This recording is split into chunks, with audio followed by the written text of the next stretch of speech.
Brought to you by ADHD. Yeah. Sorry, folks. All right, you ready, big guy? What's up, everybody? All right, what's up, everybody? I am Cody. I am Justin. And we are back with the Two Guys, One Track podcast on another wonderful Thursday. It's a special Thursday, it's so Cody. Special. This is a holiday for you, my friend. What is today, it's sir? 420. And today we are diving into the world of psychedelic rock. That's right. It just makes sense. It does. It did. It was like, you know what? Let's pause on the traditional stuff. Yeah, we're going to break off and do something special. Festive. Yeah. Festivities. It's Snoop Dogg's birthday or something like that. It's got to be. It's a national holiday. Yeah. So that's when they had Willie Nelson's quinceanera or something. I don't know. Yes. Something along those lines. Right in there. That's right. Yeah. That's right. Oh, man. So what do we got, man? Psychedelic rock. What does that mean to you? Hippies. Yeah. I mean, seriously, to me, I mean, that's generalized. It is. It was actually created in the 60s. Absolutely. Due to the hippie culture in San 100%. Francisco. Yeah. So it's one of those things where that's just kind of where you kind of got a pin on it. Yeah, exactly. But you think about that. So like, obviously you see like the videos and stuff with like the weird dance and all that stuff. That's where it hits. Cause you look at people and you go, oh yeah, they're high. Oh, 100%. They are higher than hell. Yeah. And but this is my thing too. Just me. I appreciated the shit. Okay. So before we get started, I have to do this. Okay. Do it. Disclaimer. We do not actually think or saying that this is great. Go do drugs. No, not at all. That's not what I'm saying. This is one of these things where we're doing the show that this is where really good music came from. Yes, 100%. Because they did a lot of drugs. Yes. So, disclaimer. They did them for you, is what we're saying. Don't do drugs. Just listen to the music. That's right. The music's, they did it for you. You know what? Here's what you do. Okay, don't do the drugs. Listen to the music and then make an informed decision after you've listened to music. But please track these people's lives and see how they end up before you do. Didn't go so That's all you got to do. Check out, just the information's there. Yeah. And we'll get into that too. By the way, good seeing you guys on YouTube. Oh yeah. How you doing, folks? And it's good to talk to you folks on Spotify. Looking good. It's good to talk to you folks out there on Amazon Music. The Podbeaner. The Podbean. Oh man. iHeartRadio.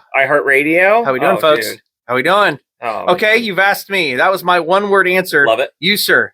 What do you think of when you think of psychedelic rock? Pink Floyd.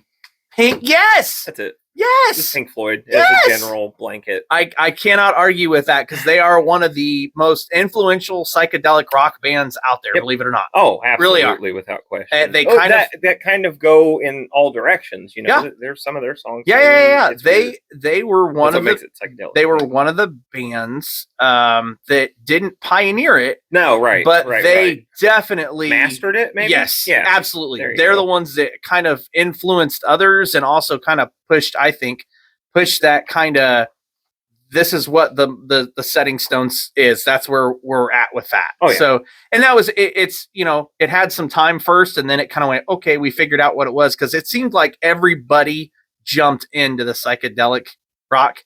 Yeah. Cause like we've talked subgenre, right? Yeah. And everybody just kind of slipped into it. And that was because there was a shit ton of drugs floating around anyway. So it was kind of like a thing. It's a byproduct of it, it's like when Coke was a huge thing back in, the day. Oh yeah. And it was, we talked about Motley Crue. There you go. I mean, piles of it. And it was, Tony Montana shit. Oh yeah. But, so a little bit of background on it. Yeah. Ooh, yes. So obviously said it was, influenced in the 60s, by the hippie culture. Yep. And it was done on hallucinogenics. Oh, primarily LSD and marijuana. And dimethyltryptamine. Yeah. Yeah. The good shit. Yep. Talk to tree shit. Yes. Led Zeppelin shit. Yep.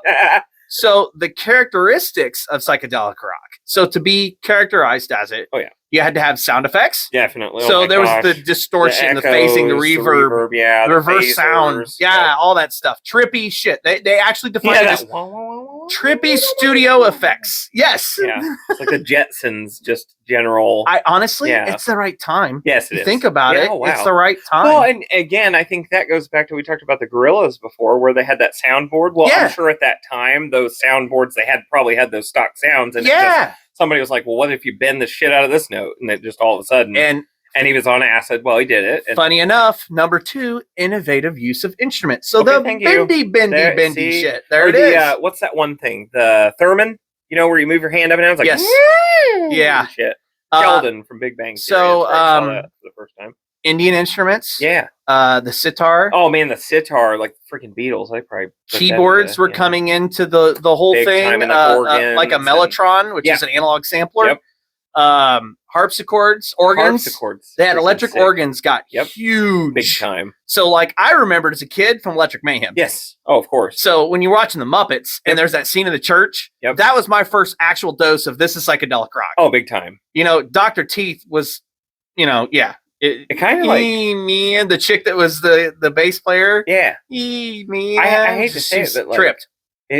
It's like that kind of music almost like scares me a little bit in a way. You know what I mean? Dude, no, that exactly is it. Because when I watched that movie, the original Muppet movie, that scene always scared the shit out of me. Of course.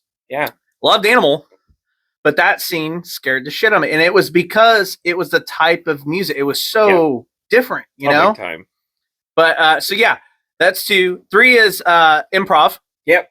This is where the length of guitar solos gets absolutely ridiculous. Thanks, Frank Zappa. Yeah. Shout out to you. Jimmy, all these guys. It was that they would just get lost in it. Shout out to Don T's Cookies, by the way. Yeah, we got cookies tonight, folks. Lord. Amaze balls. Oh. But we got peanut butter and double chocolate marshmallow. The double chocolate marshmallow doesn't even make sense how good it is. Oh, dude, they're just, you put 2 really good cookies in front of fat guys and we're good, right? Say less. 4, which by the way, we say fat guys, but this guy's lost a shit ton of weight. So good for you, buddy. You really had. You look great. Abstract lyrics. Ooh, is the last ingredient. Because listen, there's a lot of those songs that's just like movie lines or something. You know what I mean? Like, well, that and it doesn't make sense. No, it does none. Like, right? None at all. It's just granted they pull it out of their ass.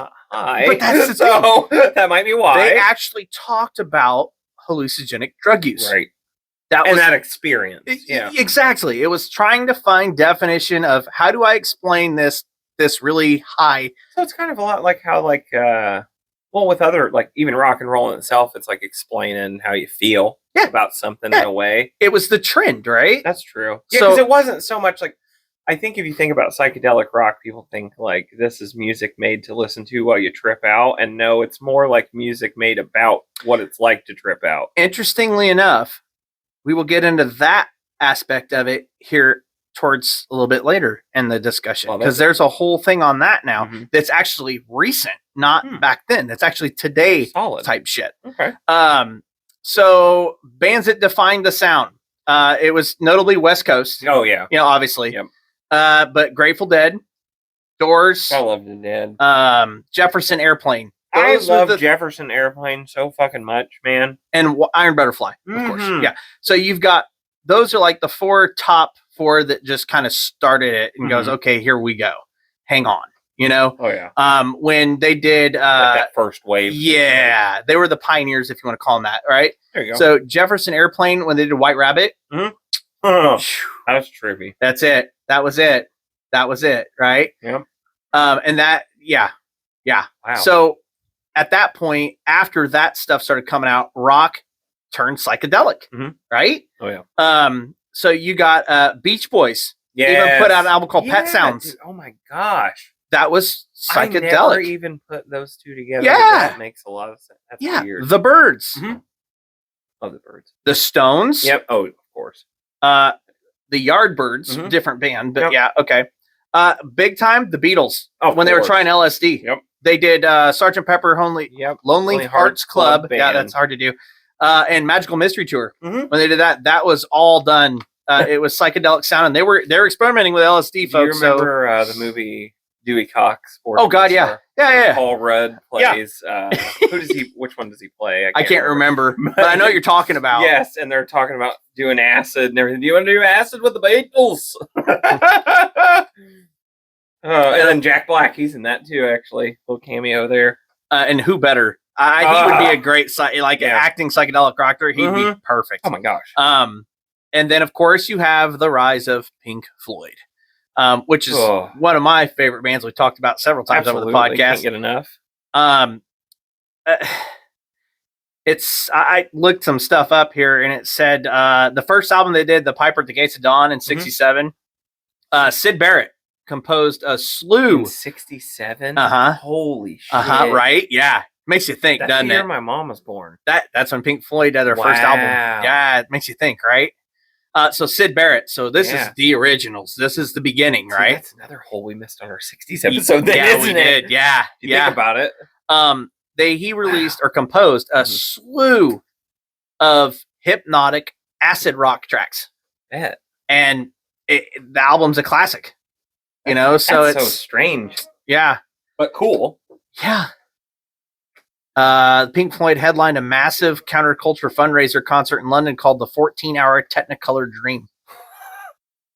That had to be insane. I would have loved to go into that.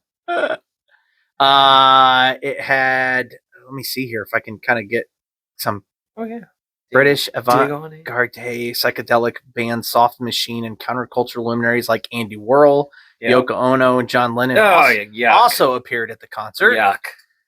Yeah. Ugh. Andy Warhol would have fit right in on that crap. By the way, how'd you like that video of her and Chuck Berry that I sent you a while back? That's the one I've always joked about. Funny. It's so bad. He just had that look like he just looks back like, and then all of a sudden her mic cuts out. Mute her. Yeah, if Chuck Berry says stop, you stop. Yeah. That was kind of bad that I got let go. She's just like, she just started convulsing or something. It was bad. I don't know what it was. If you haven't seen it, try to find that. Just look up Yoko Ono, Chuck Berry. You'll find it every time. You'll kind of get that. You'll understand where that annoyance comes from. And then, of course, it didn't last real long, right? So in the late 60s, 69, Woodstock, which of course it was so you got to have it ending with a bang, right? So that's what the whole idea was. So we could call probably like Santana and that. They fit in there. Absolutely. Right? Absolutely. Yeah. They're absolutely. Because they just go on forever. Yep. Well, actually, so Carlos, there's a funny story about that with Woodstock. I was watching him on a podcast recently. I think it was on Howard Stern's. And he was talking about playing that show. Mm-hmm. And so I don't know if it was the guys from the Dead or who it was, but they get to Woodstock and they're like, hey, you're going to go on at midnight. And it's like 4:00 in the afternoon. So a couple of the guys come out of the back. You guys want to rip some sheets of acid with us, right? Sheets. And so he does like 5 sheets of acid, okay? My God. 2 hours go by, kicks in, snap, okay? And then the stage guy comes up and says, hey, this next act can't go on yet. You guys are on now. He played that whole set with Santana. Balls. He said he had no idea what was going on, so every bit of that was a complete drug-induced and it was amazing. Ladies and gentlemen, welcome to Psychedelic Rock. That is 100% That's what it is. Yes. That's what it is. Because whatever he was seeing is what he played. He did not write any of that. It was all free form. So some other bands that kick into that, I think we said Grateful Dead. Yeah. Doors, Iron Butterfly, Just By. The Beatles. Bear. You remember Donovan? I don't think so. Okay, check them out. They actually had a couple of good tracks. Cream. Love Cream. Sunshine. The Who. Oh, yeah, of course. So there's a couple of them. So it kind of ended because after Woodstock, the United States and UK banned LSD. Yes. Yep. So that experiment, that experiment was like over. Yes. But of course you could they were still, obviously. MK Ultra went on. The government kept testing LSD on people for a while. I think they were hoarding it. Yeah. Oh yeah. The good stuff. And some other, facts about that as the same year, Charles Manson and his followers claimed that the Beatles song Helter Skelter inspired them for their murder sprees. Yep. So there was a lot of crazy shit going on.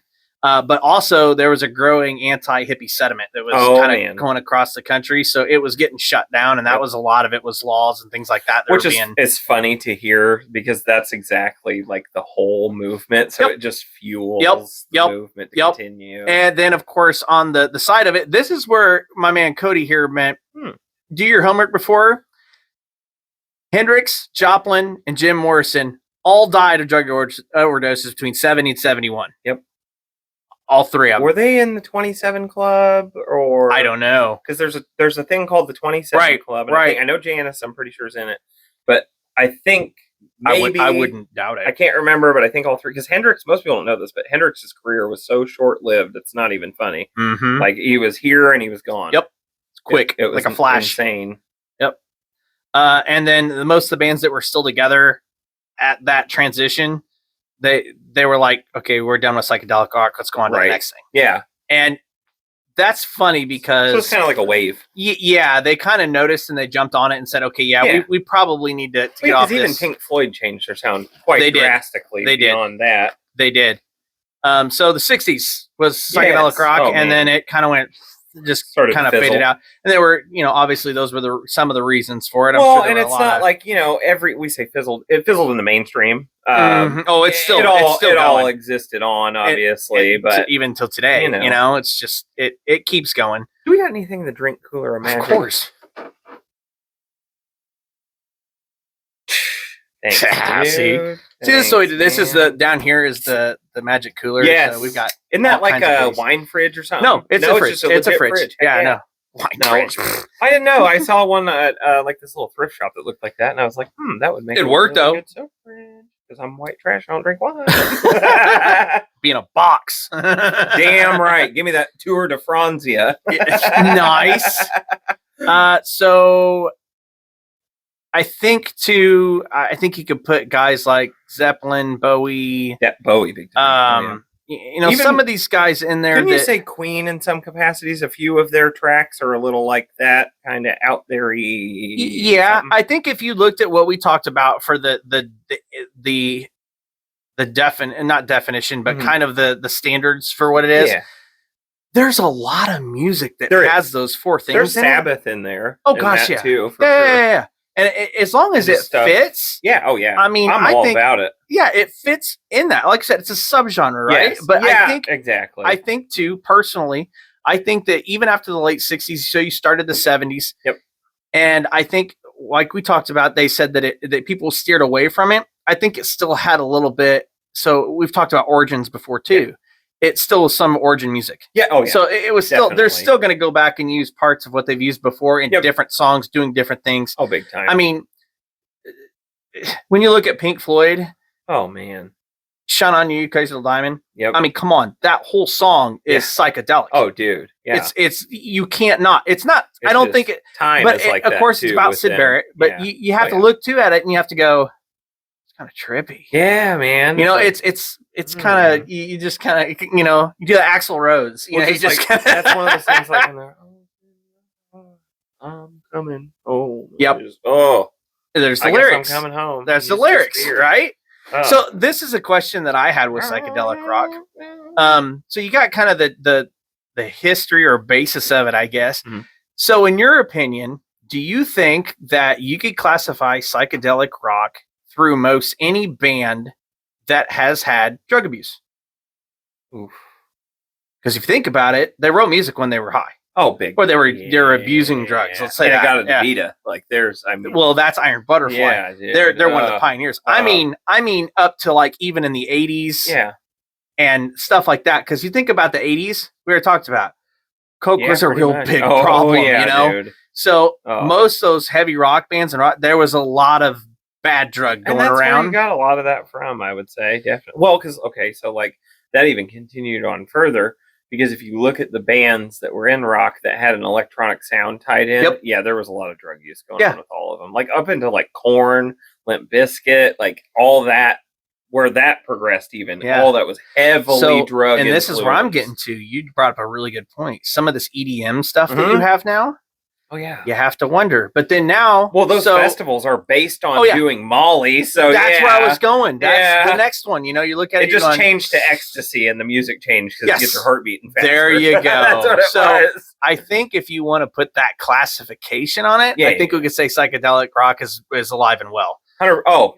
Ain't going nowhere. Yeah, no. Mm-hmm. But I think for like the hypnotic side of it, so we're talking the LSD. Yes. That phased out. Yes. But later and down the line, they found other substitutes.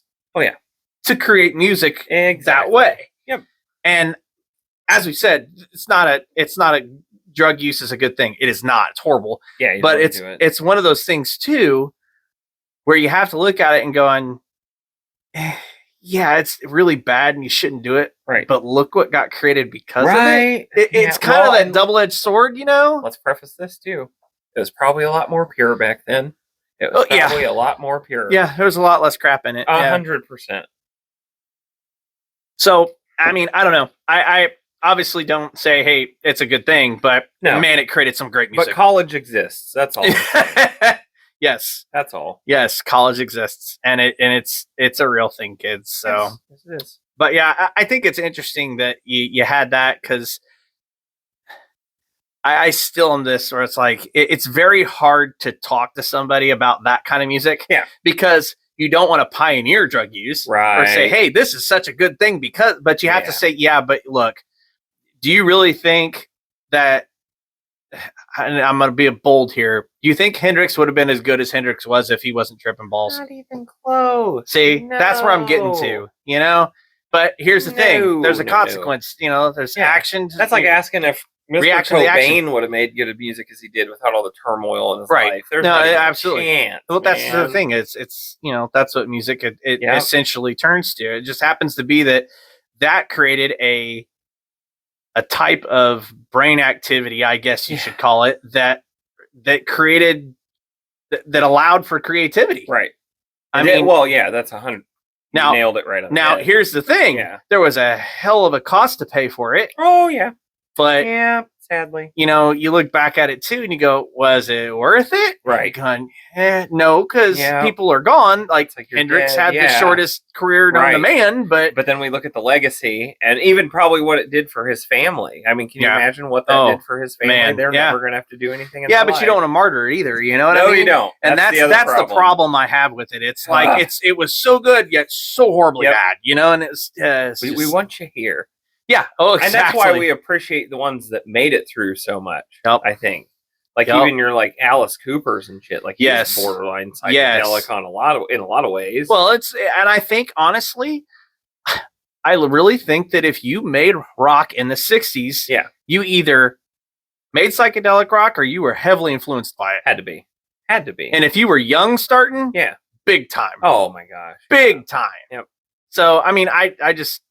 Well, it was like, I don't know. It's like that kind of music, just you catch a vibe from it. Yep. Like it puts you in a mood to kind of just sit there.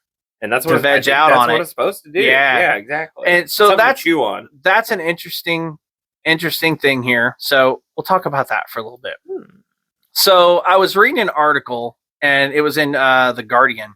Mm-hmm. And essentially they were doing research on how music was used to heal psychedelic trips. Yeah.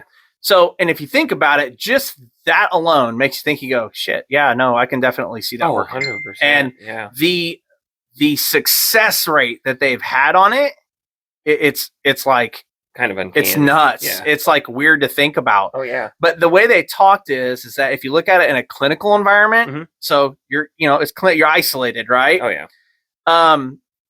You let the music kind of be the exploration. Yes. And it actually helps people to become happy. Oh yeah. You know, so like for the Grateful Dead, they talked about if you listen to it on shrooms, feels great. Oh yeah.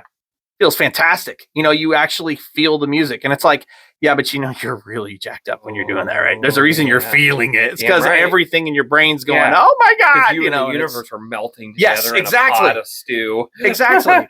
And then I think if you look at it on the backside, you go, okay, but is that really the therapy? Or is that just bad idea, you know? And so and I don't know how I'm not saying they're using psychedelics for therapy. Right. I think they're actually, which weirdly now that they are, strangely, essentially, yes. but it works. I mean, apparently, if you think about it, essentially, yes, yeah. that has some truth to it. Yep. Okay.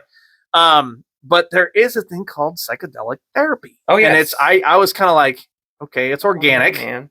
100%. That's supposed to be the thing. It's organic. Yeah, psilocybin's actually one of the most safe substances on the planet. It's weird. There it's you weird go. how safe it is. It's open and expansive, and it allows things to grow. It does. And look, So I'm not saying I know anything I'm not a therapist. about what it's like to do mushrooms 2 or 3 times in your 20s at all. Mm-hmm. But I will say that if you did do them and a person did, maybe that person has never seen the world the same way since, and that's true. Right.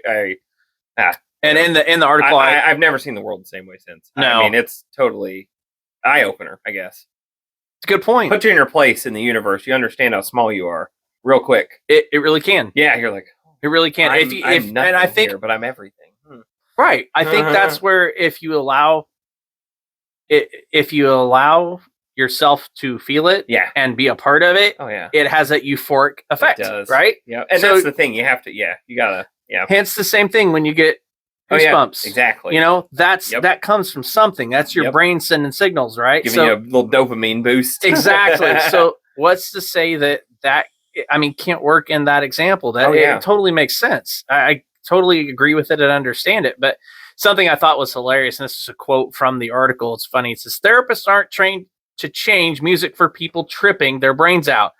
DJs, however, spend their whole lives perfecting that skill. Oh, yes. Yeah, you gotta have the vibe right. You go to a rave, and that guy knows exactly what's going on because he's tripping with you. So there's a movie it's crazy. about raves. I don't know what it's called, but it's got Zac Efron in it, and he plays this famous DJ, and it's like the science of these festivals and how he's like one of the pioneers of this music. It's about a real person. I just don't know who. Right. But he goes through and explains like the heartbeat and the rhythm of the crowd, and you can tell by what people are doing as to where the pace should be, and like it's a whole art. There's a science to it. Yeah. 100%. So it's not just a guy with an iPod. I honestly will say fun word that. here. It's not. It's called synergy. Yeah.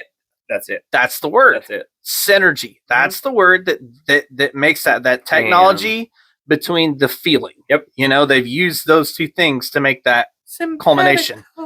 And it's powerful. I love it. So the type of music and the way it's done isn't necessarily a bad thing, but it's not something that if you're new to it, you should just go hard in the paint. No, don't do that. That's the problem nowadays, I think, is kids think they gotta go to the drugs and the music will show up. It's like, no. You look at Hendrix, you look at all these guys, they had talent before the drug showed up. They started somewhere. We think of Hendrix, he had the short career. No, he also had a life before that career, and he was working hard. I mean, that's true. Unfortunately, the byproduct of the success was what happened. The mainstime career was cut short. Yeah, 100%. Yeah, okay. So that's fair. The board. Yeah, that's fair. Absolutely. Some albums. Yes. We could talk about that. Some best albums of the 70s, actually, that were psychedelic. Yes. So when they quit it in 69, did they? So when you got Dark Side of the Moon. Yeah, oh man. It was 73. Psychedelic. I mean, even the cover, the prism that we've talked about before, it's kind of trippy, right? It's trippy as can be. Yep. And apparently very controversial. Oh, yes. Not getting back into that. Santana. Oh, yeah. Abraxas. Yep. That was 1970. Santana. They're such a good band. By the way, I don't know. He had some really bad health issues because he collapsed on stage. Yeah, have you heard anything? Not since. About that? No. Because his wife's the drummer. Yep. She's badass. Which is awesome. Oh, my gosh. Yeah, and she was posting some stuff that was, it was kind of grim. So to speak. Yeah, but it was all it was vague, and it should be. That's a personal thing, But it's kind of like you kind of wonder because he's an older gentleman too. So, but that dude was just burned it at both ends, man. Well, shout out to Carlos because he's just hell of a dude. What a dude. I hope he's better, man. Yeah, I hope he's still kicking. I haven't heard. Yeah, I haven't heard of death yet. I hope not. Hear about. I don't. And if there was, I didn't hear about it. That's horrible. Oh, but, man. The Doors, Rider on the Storm. Yeah. Oh, great one. And they but they have that like jazz type rock thing going for them too. It's that like keyboard that cuts for me there. Well, I think his voice kind of helps too. Oh yeah. You know what I mean? That just deep, warm. Yeah. Something. It kind of Stevie Wonder, Yeah. Intervisions, Yep. soul album, but it's called Psychedelic Soul. Makes sense. Yeah, because that'd be a crossover into the soul. Really, Yeah. if you think about it. The Isley Brothers, Yeah. Psychedelic Soul, funk. Yeah, You know, dude, that's right in there. And I think a lot of funk you could actually put in that. I mean, come on, the biggest funk band that we can think of, Mr. Clinton. Yes, George Clinton. You know, that right there. If that's a big one on the psychedelic chart, dude, folks. I love it. And the Parliament Funkadelic. You cannot. Oh, those guys are great. I love those guys. Are fantastic. He collapsed July 5th, 2022. Carlos Santana. From heat exhaustion and dehydration. Yep. But he's fine. He's touring. 75. Oh, he's back. Old. Awesome. Yep. Good. They got a new tour out right now. Actually, they're selling tickets for it. That's awesome. Because live, he's an animal. He's that whole band when they play, and then when his wife gets the drum solo, yep, it's just so awesome. Oh, dude, so awesome. Oh, he proposed to her on stage at Tinley Park, right up the road from us. I can believe that. That's cool. In 2010. I can believe that. That's awesome. It's a good Cindy stuff. Blackman's her name. Oh, okay. Yeah, I didn't know her name. Yep. Yeah, she's a damn good drummer. Jiminy Christmas. Awesome. My dad went and saw those, and the only thing he taled about with her, he's like, she was so good, such a good drummer. They like Carlos. He likes Santana. Last Google search, Foo Fighters. Happens. Check out the last episode. Yes. Oh man, that one was fun. That was fun. And there's a lot of bands that get listed in these lists that I have no idea who they are, but that you'll run into that. Like the one song, you'd probably know the song if you heard it, but if you saw the name, you're like, what the hell? A lot of not just psychedelic rock, but a lot of these are soul, funk, and R&B bands. Psychedelic soul was a huge thing in the 70s, apparently. Yeah. Progressive folk was very psychedelic. So there's a lot of influences, I guess, different genres even. It seems like it was one of those things everybody tried to get a little piece of that wave. Yep. I think the popularity of it. There's probably some psychedelic country out there we don't even know about, dude. And I don't know, too. It's hard to determine. Was it the music that caused that scene, or was it the scene that caused the music? That's the question. That's the million. And then when you think about it, you go, I think it was the scene that caused the music, because when you look at the cross genres that are involved in it as well, you got, everybody kind of dabbled in it. So, exactly. Because it was everywhere. So it kind of became that thing, I guess. It did. Which, hey. Shout out to it. Whatever. They had Steve Miller Band. Fly Like an Eagle album in 76. Dude, I'm the Midnight Toger for sure. Right? Yeah. You're the Space Cowboy. Yeah. I don't partake, folks. That's and then Jake over there's Maurice. Call me Maurice. Hendrix, of course. Hendrix? Oh. Never. Doors, LA Woman. Yeah. In 71. More Santana. Well, it's really like you said, there's for every big band that did something in there's a million small ones we probably don't know. Yeah. But really, it's okay. So I guess we could break into like what sounds do you think of? You know what I mean when you're looking for psychedelic rock? Yeah, we touched on it a little bit. Yeah, like more like how people use samples and stuff a lot. Like I noticed that you'll hear like a lot of old 20s movie audio background in floating through the air in the song. Okay, or there'll be a cut where it's just a little drums and then you'll hear like just some shit, like Pink Floyd, for example. That lady's just screaming. Yeah. Well, and we haven't even talked about it, but the whole Pink Floyd Wizard of Oz conundrum, like that whole sync up. It's kind of weird. I've done it before. It was weird. I don't know if there's anything intentional. They said there's not. They've said no. I don't think it was intentional. It was just one of those things that. But you think about it too. We've talked about this in our podcast too. The mashes that people do on YouTube that are incredibly amazing. That's what it is. Somebody got it and they said, "Hey, I'm gonna put some trippy shit to Wizard of Oz because it's a trippy movie." God, honestly, let's think about that, dude. It's flying monkeys. I mean, come on, Munchkins, and it's like a precursor to the Wizard or freaking Willy Wonka. Yeah. And so essentially, I think they threw it in there and it fit, and they were like, "Yeah, see what I found." Dude, and did here Willy we go. Wonka creep you out as a kid? Believe it or not, I think Gene Wilder's character creeped me out more than the movie. Yes, but it was supposed to. Yeah, exactly. It was supposed to. Oh yeah. It just I don't know. the tunnel rowing faster and faster. The whole thing. And then when they redid it with Johnny Depp, Yeah. they really went Technicolor Dreamcoat on that one big time. They went like Bizarro World with it a little bit. I didn't think it was bad. Or steampunk or something. You know what I mean? Yeah. That's it. Yeah, I think that's it. Yep. I didn't think it was bad, but I still prefer the original. Of course. Over it. I mean, you can't. I don't think you can beat that. They did a hell of a job trying. They did. And they made a good story out of it too. Yes. They changed the story up a little bit, which I thought was great. Kind of like that, how that ended. So speaking of, since we have that. Speak of it. What about, we've talked about this kind of off camera, off podcast here. We talked about movies that were influential. Since we've talked about movies before in our podcast, when we had our question time, our Q&A about the best soundtracks. Well, this fits right in there because some of our favorite ones are all psychedelic rock. Yep. So what you got? What's your favorite? So we talking like old, modern, just psychedelic movie. Let's change and say psychedelic / stoner because that's like you lose a lot. There you go. Don't say that. It's there you 420. I mean, we got it. Yeah. You know.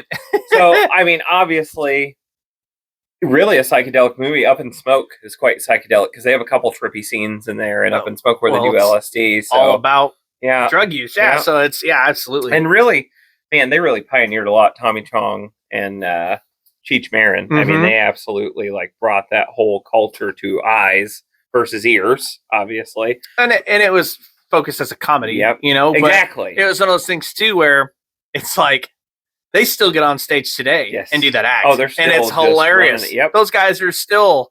They've got new material. They still keep coming up with this stuff. It's freaking awesome. And why not, man? Just all with it. But probably that, and like, I mean, there's like stuff that psychedelic music influence. So you got like Clockwork Orange and like, I didn't even think about that one. Like that. Yeah. And even some serial killer movies back then, obviously after the Manson stuff started to go that way. Yeah. Like the premise of the psycho druggy family, you know, that was a whole new thing. That happened. Yeah. But then if you get into like, you know, the other stuff, it's like the newer ones that I love, Pineapple Express, we were talking about earlier, and like I always thought of those kind of movies. I just can't get enough of. I always thought of that Half-Baked. I always thought of that high school culture. So the Days of Confused, Days of Confused. High. Oh yes, those were the ones that I always think of. Freaking Slater ripping acid at the water fountain. Like, you can't. How you doing, man? Fixing to be a lot better, man. You can't beat those.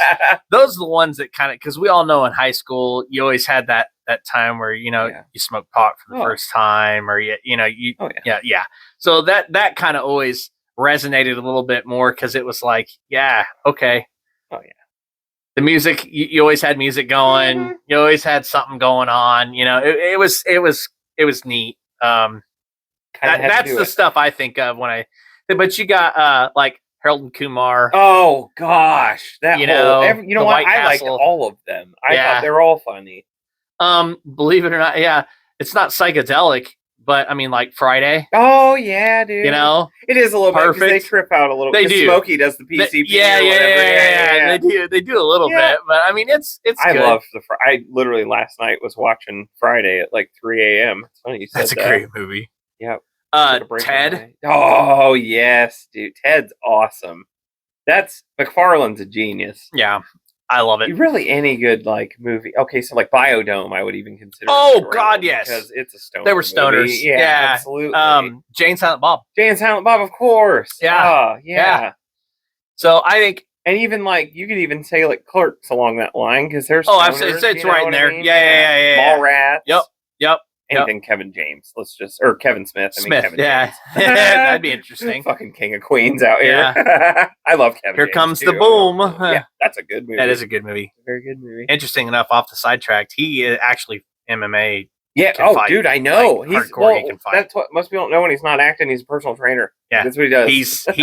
He is a strong mofo. Oh, dude. So that scene where and Here Comes the Boom, where he picks the guy up in the hole, he actually did that. And he goes, just so people don't think I can't do it, he did it like 4 times. Oh, yeah.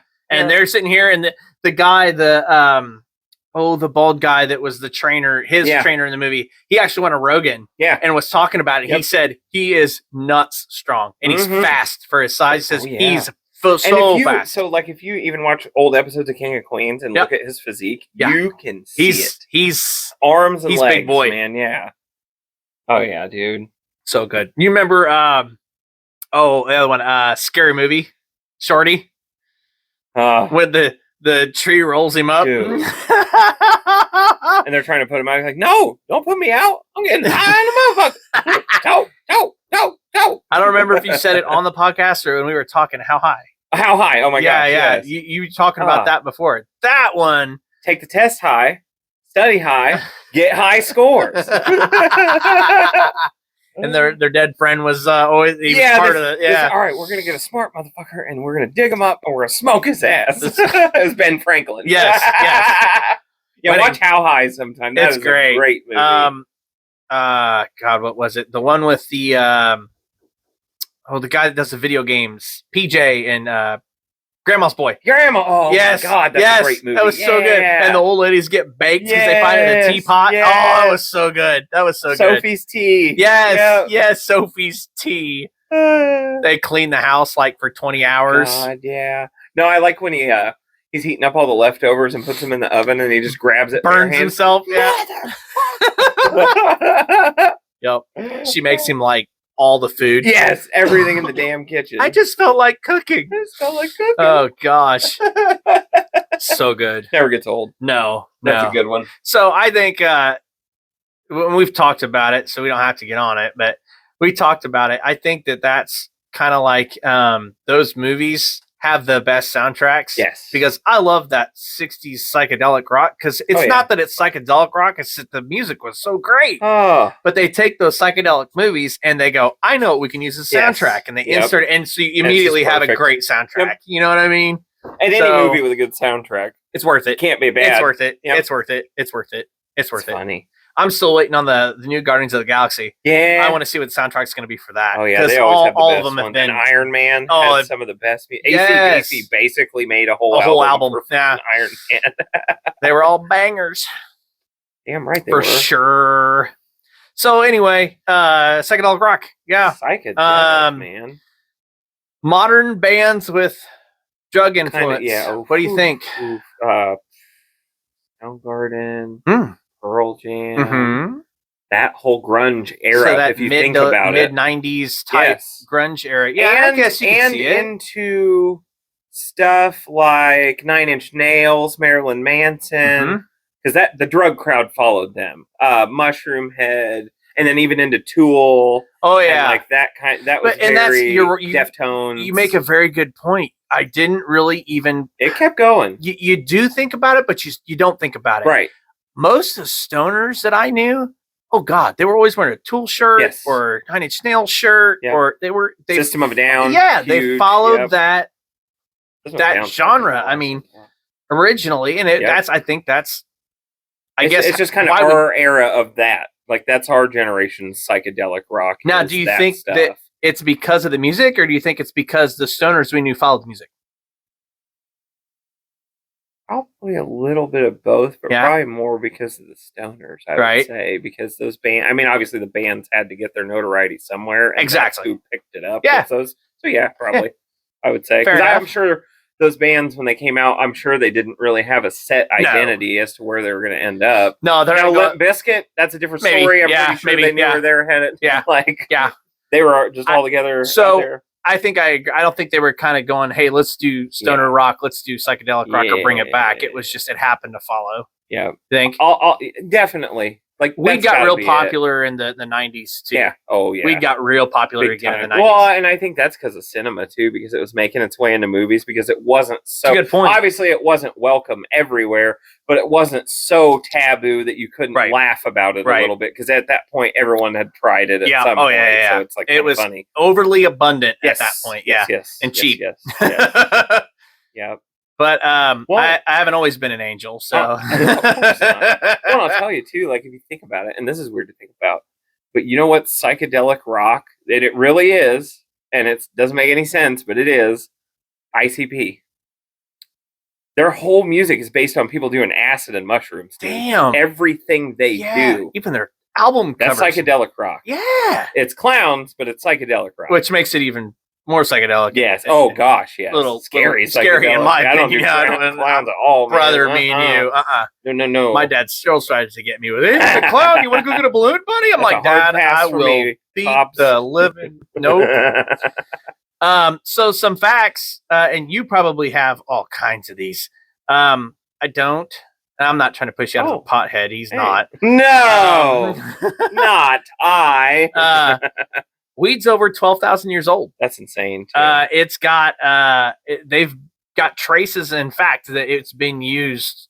Through ancient Egypt, it all was just 12,000 years ago. They used it as lamp oil. So it was an industrial oil and just rope and everything else up until there was a smear campaign about paper that happened because they wanted to use hemp to replace paper, and it was going to work. It would have been great. Yeah. And this guy, whatever his name is, I forget his name, put up this campaign against hemp because look, it goes into racism and stuff. We don't usually talk about this, but that's what it was. They were pushing, the African Americans and the Latinos are using this stuff and yada yada. It's so bad because marijuana in itself, the name is a racist term because white people named it that. That's not what it's called in Spain or Mexico at all. That's not its plant name. It's not its genius. They called it that because it looked bad. It made it look worse than it is. Gotcha. Because forever it was hemp. And that sounds great. Yeah. There's a plant. It's hemp. That's what this little thing is. Hemp. Yep. But it's fascinating to me. Which goes back that I think we learned it in history class, but George Washington grew hemp. Man. He was a hemp farmer. Martha was rolling fatties, dude. He was a hemp farmer. Yeah, dude. What do you think was in that powdered wig? That's all I'm saying, dude. Yeah, playing wooden teeth. You didn't feel shit. That's a Dazed and Confused thing. Martha was a cool chick, man. Right? Yeah, it's funny. When we got the internet, fun fact, I found this. This is so cool. So the internet, the first thing that got sold online was weed. Yep. It got sent from Harvard students and MIT students sold weed to each other through the internet. They were the first ones to make sales on the internet. I thought that was crazy. So right when it popped off for personal use, obviously, the internet had been used for a long time before that for government, science, yada, yada, yada. When it got for personal use, probably around the same time, there was a website called Silk Road. And that was the underground black market of online drugs. And you could quite literally just buy drugs and have them shipped right to your house. And so people were buying pounds and pounds of weed. And there was no way to stop it because the U.S. Postal System did not have a way to detect it because it had never been a problem in this mass before. So for about 10 years, it went totally unchecked. And then all of a sudden it was Operation Silk Road. Some of the postal inspectors started getting that's hardcore. What happened. And the DAA started getting wind of things. And then all of a sudden it got shut down. But that's what that was. I had no. Wow, that's. Oh yeah, man, Silk Road. You have to look that up if your kids are bored. That's a fun spiral to go down. You can't lethally OD on it. Tried it. Can't do it. It's impossible. I believe you. If you think about it, weed is beer's cousin. It is. You think about hops. Yep. There you go. They're cousins. Well, and one of its closest relatives is the rose. Yeah, it's the weirdest thing same ever. Family, same genius. Yep. And the growing procedure is basically the same. Out at DACC, our local community college, they teach a cannabis growing course since we have a dispensary now. Yeah. And they actually use roses to teach you how to grow. Yeah, because it's basically the same. Same concept. It's the same genius pool. Yep. Let's see. Uruguay was the first to legalize it, grow it, sell it, and use it recreationally. And you can did buy, it in 2013. I watched a documentary about the Uruguayan legalization right when that happened. Yep. You can buy 1 gram a day, and they are only allowed to sell it for $1 a gram because it completely eliminates the black market. That's how they did it. Genius. Yep, and it works. It's a no-brainer thing because there's no cartel that can operate. And if you can OD on it, and it's not going to hurt you. I mean, granted. There's a good possibility you're going to fry some brain stuff, and you might be very unproductive. But I mean, I know alcoholics that are extremely unproductive too, but we seem to be okay with that. I think it's like any substance, and that will kill you. There's truth and tolerance with cannabis. It's 100%. If you've never had it versus a seasoned veteran, it's totally different. It really is. If you don't know what to expect, holy crap, it can do some things. Yeah. But at the end of the day, you won't die. And that's what you have to say to yourself. I'm not going to die. It's just. And I think it comes up to a really interesting point that you pointed out earlier is that you look at weed that we talked about from when I was growing up. to compared to now. Oh boy. And you kind of go, ooh. And then like my dad, when weed was around Right. then compared to when it was around when I was a teenager. Yep. I don't think there was terribly too much difference, to be honest with you. There really wasn't. It was still Reggie. Yes. Oh yeah, all the way just, through. Grandpa even said it was ditchweed Yeah. back in the 50s and 60s. Like that's all they saw. Yeah, yeah. Up until they now started you start cultivating it getting commercially. into stuff where we can Blueberry, genetically modify kitty everything. titty, Yeah. like it's gotten very interesting. Well, and here's what I've got to say: it's gotten very safe as well because we know what's in it now. Right. Like when we're buying it from a dispensary or somewhere regulated, you're going in, you're getting a product, you know what it is, you know where it came from, you know what it's been scientifically studied now. It's been tested, and it's neat. It's just and we've talked about it forever, but the fact that it's not federally legal is just baffling at this point. When you got more than half the United States that already has done it, It really is kind of true. And even the federal government's like, we don't have a problem with it. We're just, sitting our hands. Right. So there's a fun topic, and then we'll get into some like hardcore stuff. Not hardcore stuff. Oh, where are we going with this? Let's go. That was the wrong word. I don't know why I even said that. Let me readjust. My wife made some interesting, of course, Dawn, lovely Dawn. We love Dawn. She made us some really cool factoids and stuff like that. Maybe we dance through some of those because I think that'd be fun. Because I did it on purpose. I never even looked at them. Yes. So it's going to be totally new for both of us. And I'll just say, me and Justin talked about this before. We're not the biggest knowledge guys when it comes to psychedelic rock. So we really try to dig and give you guys a little bit of something fun.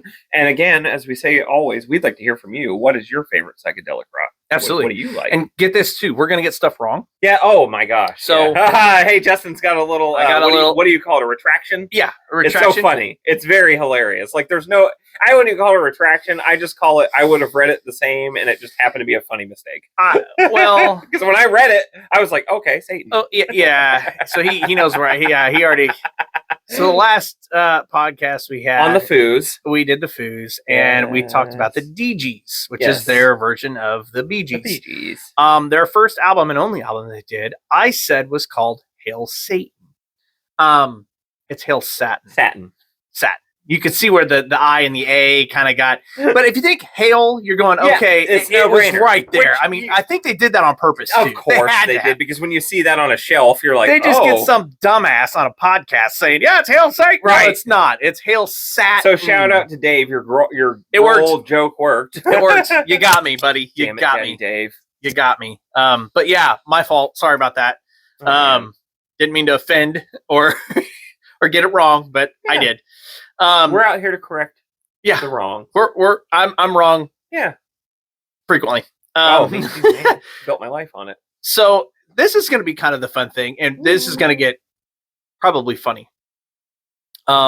Weed has been called all kinds of things over the years. I mean, so many different The names things. are hilarious. So we're going to go through as many nicknames for weed that we can either find or think of. Done. And try to make this just absolutely a little bit of fun. My mom used to tell me so many. When I was in high school, she make jokes all the time. All right, so I'll let you start then. You want to just ping pong some back and forth? Ping pong some of it back. So one of my favorite ones is bunk. Bunk. Yeah. Some bunk weed. Yep, we called it Buddha. Yeah, some Buddha. Yeah. Some Buddha. Cherry pie. I heard it called a lot. Never heard it called that. That was like a nickname that was very popular for Everybody calls it Bud. Yeah, of course, Bud. That's probably still what I call it. Or flower. Flower. Yep. Which in dispensaries, that's kind of the technical term now. Which makes sense. It's the flower. Sense. Absolutely. Doty. Yep. That's a first one for me. I have not ever heard it called Doty. Oh my God, the list. Oh, there's so many good ones. Dude, no. This is like insane. I mean, insane. I bet somebody just went to the DEA website and pulled off their terms. And it's not just US, it's different countries they call this. I bet there's some neat ones out there. Wow. Yeah. Okay. I'm trying not to look. What do we say? Ganja. That's what. Yep. Ganja. Probably. Obviously weed. Think Dre. That's Sticky Icky. That's Snoop. Chronic. That one. Yeah, that bubonic chronic. Baby. Yep. Oh yeah, dude. Left-handed cigarettes. Jazz cigarettes. Jazz cigarettes. Yep. Or electric lettuce. Electric here lettuce. we go. Yeah, just devil's lettuce. Yep. I've heard that. Jazz lettuce. Yeah. Yep. Lettuce fits most of Lots it. of it. You could think broccoli is a common one in the rap industry. Yep. They call it that. Lil Yachty, shout out. Let's see. Jolly Green. The Green Monster. Heard it called that many times. Christ. Dank. Yeah. Reggie. Yeah. Said that one. Yeah, Reggie. And there's grades. Yeah, you could get mids. There's freaking popcorn nugs. That's another term. 420. Do you know where that came from? So there's a lot of conjecture with that. So number one, people talk about this all the time. It's like a running joke. It's Hitler's birthday. That's the number one thing you'll hear. Are you shitting me? No, it's actually today is Hitler's birthday. So fuck off, dude. There's some Jim Morrison rumors out there that he started it. Now there's a documentary that exists. It's probably on Amazon. I think it's on Amazon Prime. Okay. And it's called The History of 420. And supposedly this could be some group of kids that maybe they did make this up. I don't know if that's where it started commercially, but they would get out of school at 3:00 and they would go home, do whatever, and they would meet up at this certain spot at exactly 4:20 every day. And it was at like a certain junior high. It was this group of kids, and it continued. It just spread. And they kept the trend up, and all of a sudden, hey, you guys want a 420? And you want a 420? Now, my dad, he told me when I was a kid, I remember this, Jeff. Yeah. He said that it was because back when he was, so he said it would have been in the 60s, 70s.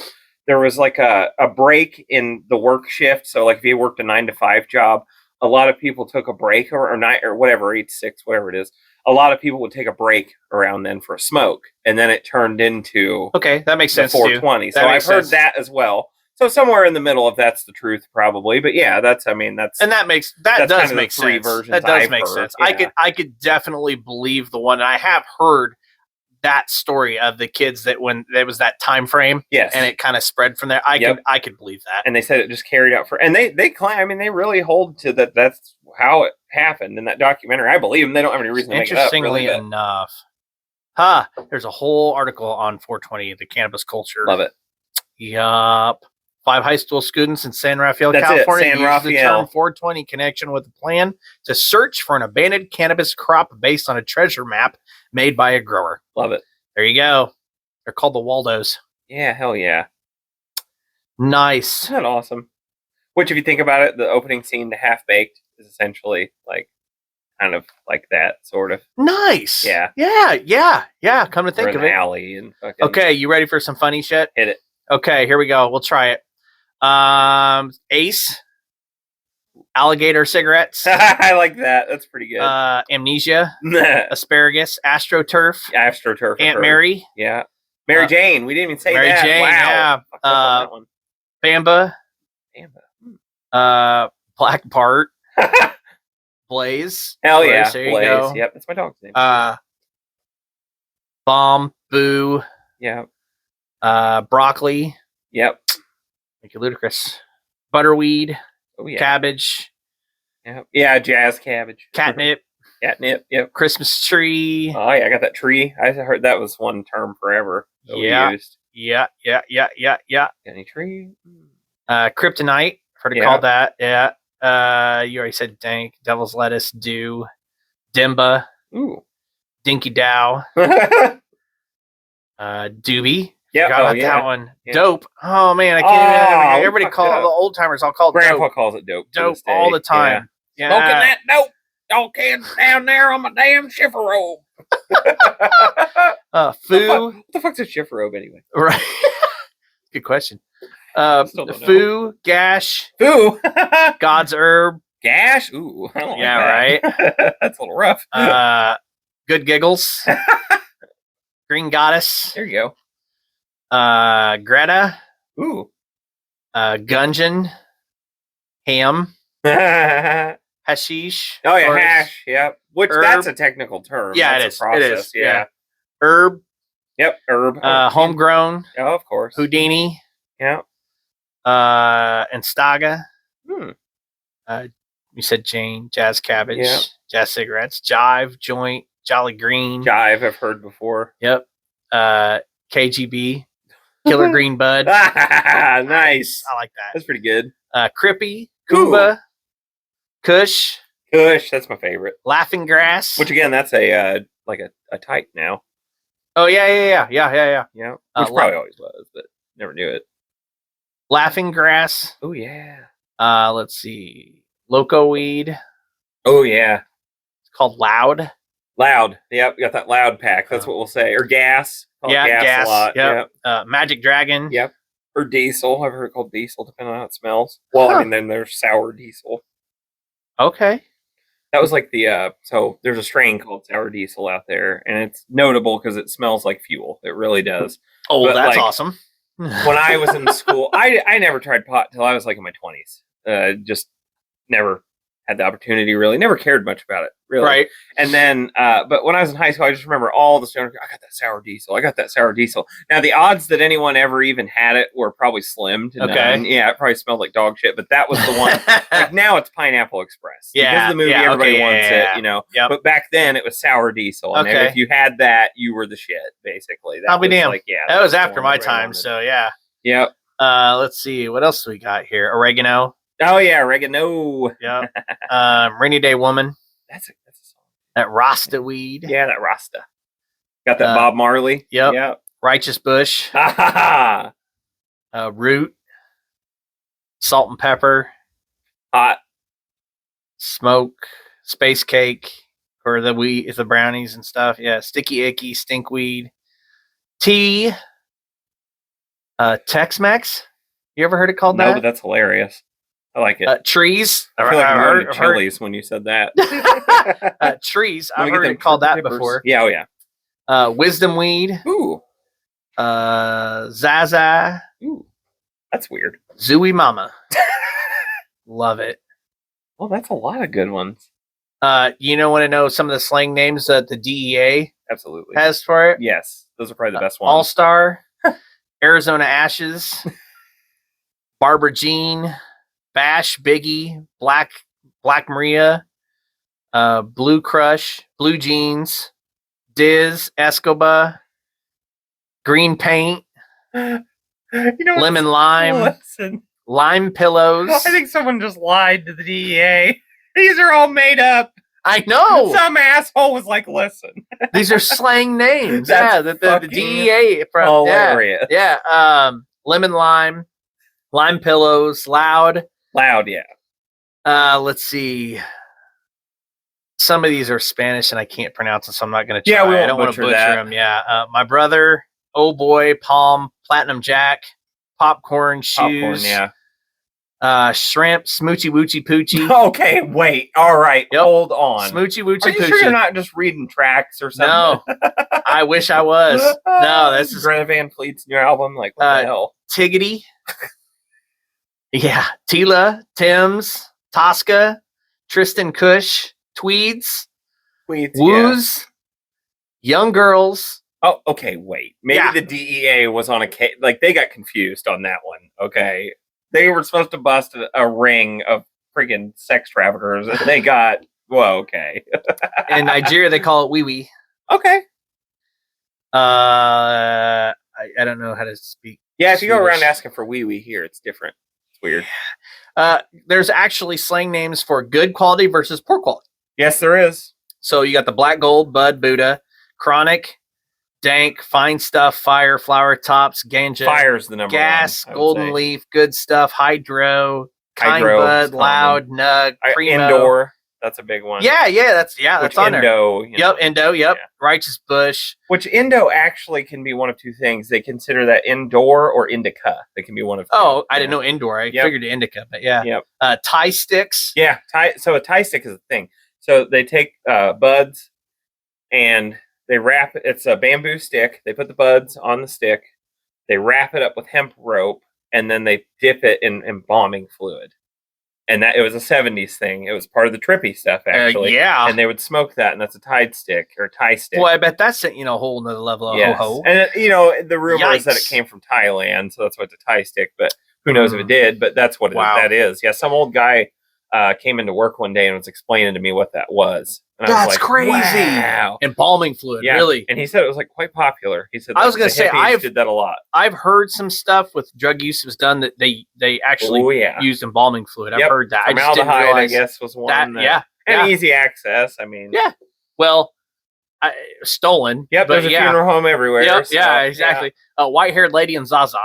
Zaza. Now for the poor crap. Bammies, Bobby, Boof, Brown, Bunk, Cabbage, Dirt, Grass, Ditchweed, Firewood. Ditchweed's the number one, I hear. Yeah. Yep. Which is an actual thing. For sticks and stems. And farming. Yes. Yeah, there's an actual thing called ditchweed. Well, I've literally seen a plant growing where somebody'd thrown a blunt out that had a seed in it. You know, it grew right up on the side of the damn highway. And well, you're talking actual weed. Yeah, I mean, there's an actual weed that's ditchweed. Yeah, fuck yeah. Firewood, garbage. Yeah, green. I like how it's just garbage. Let's just call it what it is, right? Yeah, we'll get right to garbage. This is garbage. Green, harsh, leaf, mids, Nixon. Mids, yeah. Have you ever heard it called Nixon? No. Now mids, see, we don't. That's not bad in the terminology. Okay. I know that's decent. Like that means it's not the best, but it ain't the worst by any means. Well, it makes sense. Mids, middle line. Yeah. That's like when you go to a dispensary, you got top shelf and then you got mids. That's pretty much what you get. Ragweed. Yep, ragweed. Which is a real weed. It by is. The way. People used to smoke that too. Ragweed. Oh my God, really? Yes, people would smoke it. I kill that for a living. Oh yeah, people would smoke it. It's got like a little bit of dimethyltryptamine in it. Wow. Which everything does. Railroad weed. Railroad weed. Which I could see it. Reggie, which is what we always knew it as. Rope, rough stuff, scrub. Bowl, I've heard it called. What's it? Bowl. Bowl? Mm-hmm. Okay. Bad weed because it tastes like bullshit. Oh, nice. Oh, yeah. Swag. Swag is one that's common, yeah. Shake. Yep. Yeah, now, so shake, that's a terminology thing. So, dispensaries, again, if I get something, or when I used to anyways, I don't really shop out there anymore, but I would buy the shake because what it is when they're trimming the finer buds, it's the little stuff that falls off. Yeah. But typically it's got a lot of the THC in it, too, right? So it's kind of a toss-up. But stems and whack. Yeah, stems constantly. That's what you'll hear. Yep. Wow. There's a lot, folks. Oh, yeah, man. A whole lot of stuff. So fun. Oh. Man. How about for effects? Oh, man. What it does. So you got buzz, baked, cottonmouth, couch lock. Yeah, cottonmouth is... That's horrible. Faded, fried, high, lit up, mashed, munchies, nature's holiday, roasted, shemated, smacked, stone, toasted, Travis, wasted, and zooted. Zooted's a good one. That's a good one. Well, I'll tell you, I'll give you you kids a little bit of education here, since, we're in the modern world. We can talk about it a little bit. So I get asked this all the time. We're in the hemp industry where I work, so we sell some like Delta 8, Delta 9, all that good stuff. People constantly ask me the difference between sativa, indica, and hybrids. Okay. So the biggest difference, you said it, indica will put you into couch. Typically, it's a calming down, tired sort of strain. Sativas are your daytimes. That's the wake up, go paint something, whatever. And then the hybrids, we call that the I gotta get shit done strain. And it's a little bit of both. That's the shit you take before you clean the house, right? That is the mow the dishes strain. Yeah, I have heard people doing that shit before they clean their house, and they like say it's top to bottom.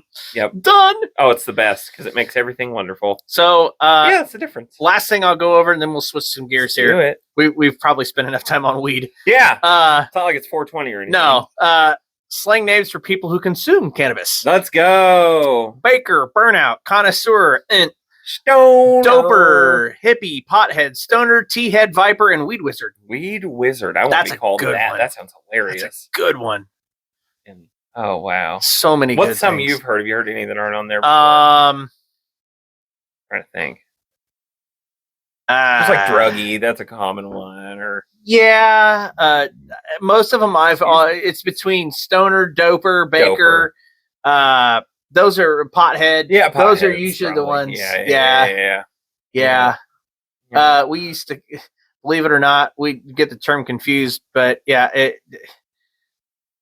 I'm not saying it. I'm not saying it, but it's there. Yeah, I think traditionally that's everybody kind of knows, and they kind of pick one, and that's what they go with. Oh yeah, like older folks. Yes, dope. Yeah, it was always dope. It's funny because it's all Always. encompassing. It's just a general blanketed. Always. You know, If you're in your 60s, and I'm not saying this is a generalization. This is just opinionated here from what the people I know in their 60s are just, they all say are dopers. Yep. They smoke all that dope. Smoking that dope. That's the word. That's the references they use in their life, which Funny is, that's dope. great. You know what it is. Of course, the longest time when I was younger, I thought dope meant like hard shit. Yeah, I always, you know what? Always thought to it this meant hard day, shit, I like still Coke associate. and Yes, bad stuff. anything that's Bad not stuff. a plant, more or less. Yes, that's chemically enhanced. Yeah, Let's put it that way. Anything that's processed. Yep. Yeah, not good. Okay, so that was kind of our take on. We started with psychedelic rock, which is where we were supposed to go, but we wanted to add a little what was some of the stuff that was used for the psychedelic. Oh yeah, what influenced it? Influences, right? So we had to. Well, really, that continues with our stages because we're getting ready. You know, here soon we're going to be doing the 70s. And that is going to direct this. Ooh. This episode is a very big build up to that, in my opinion. Absolutely. Because even though... And we didn't even plan that. It kind of worked. No, it just worked out, right? Yeah. And so even though a lot of that music in the 70s may not necessarily be considered psychedelic rock, there are elements from that music thrown all over the place. You know, especially like we were talking about the effects. You want to talk about guitar effects. That hippie era completely changed the guitar in the fact that, oh my gosh, we can make this thing sound like anything. And some interesting things, too. You bring up a really good point. Some interesting things about that. We got some... In the 70s, I want to say, I don't know for sure, but I got to think, we got some seriously modernized equipment in the 70s to make those effects. Big change. Lots of stuff got rolled out, right? Yeah. Well, and synthesizing that was the getaway started from ramping vinyl, up. Especially getting away from vinyl, getting to the 8-track, getting to even some small reel-to-reel stuff. I know that was a little thing for a while there, too.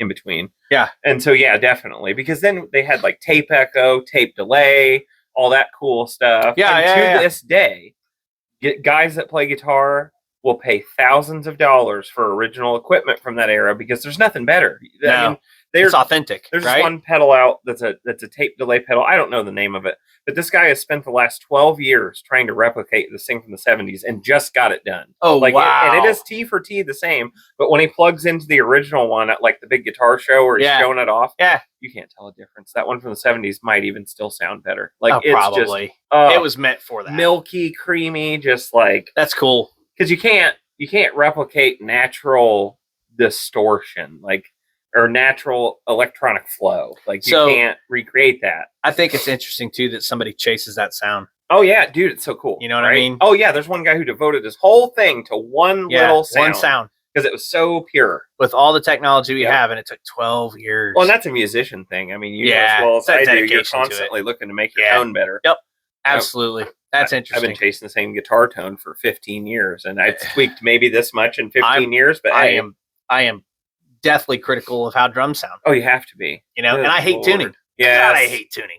I go by ear, and I have tuning equipment, and I've used it, and it's, you know, it takes time, but it's well worth it when it's done right. Because man, it's just, you got to constantly do it because it's like a guitar or anything. You're beating the shit out of the heads; they move. You know, that tuning goes away. Oh yeah.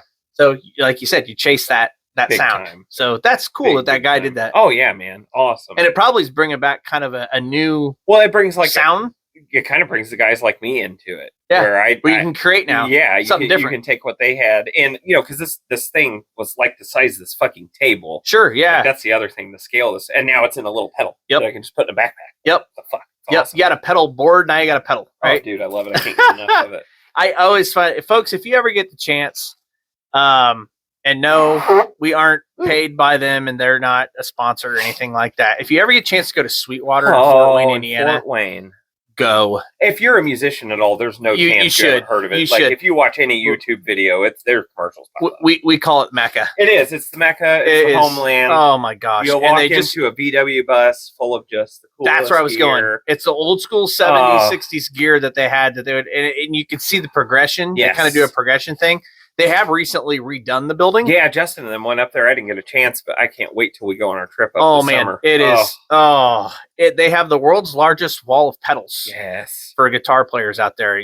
So Go check that out. It is amazing. And the gear room, I mean, you can literally plug in any combination you want. Anything you want. And just rip. They've got now they've got 4 to 5 actual rooms that you can actually pull stuff out. I love that. And then they have nothing but rigs inside, and you can plug in and get all the effects. You can take a pedal off the wall. You can literally, it's a plug and play. Well, they're one of the only companies I know that as a guitar player, I can get on their website, pick the exact serial number guitar I want, see that model, then me and Justin can go up there. Typically 9 times out of 10, they'll pull it out from the back, and I can look at it and hold it before I even buy it, so I know it's the one I want. Yep.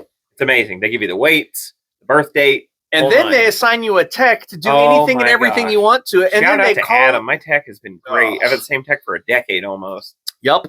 And I have had the same gentleman too. And let me tell you, I've been on the phone with that guy. I've sent emails back and forth to that guy asking questions about what fads like are. They would call and just be like, "Hey, you know, that pedal you bought, is it working good?" Like every time with it, you know, we heard like maybe a couple people had this issue. Every time, didn't have it, whatever. Oh man, look, folks, they're great. If you got anything, it's music. Yeah, and like I said, this is just us preaching on them. They're great. There's no affiliation there at all, but man, they're great. Love them. Enough to feed a kid for 10 years in there, but I can't get enough. Worth every minute, worth every penny. Yeah, and every time we go, you know, they have just so much to see. It's just so neat. Yep.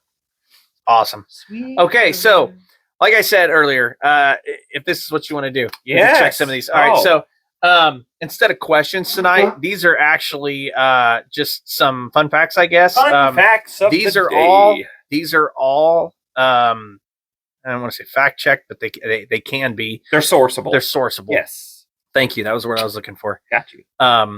And she did a hell of a job kind of coming up with some really neat or interesting topic points. We got to get Dawn's face on here one night. We will. Yeah. We'll get her on the podcast one night. We'll get her a mic. We'll set her up. Yeah, we'll just let her do her whole thing here. Yes.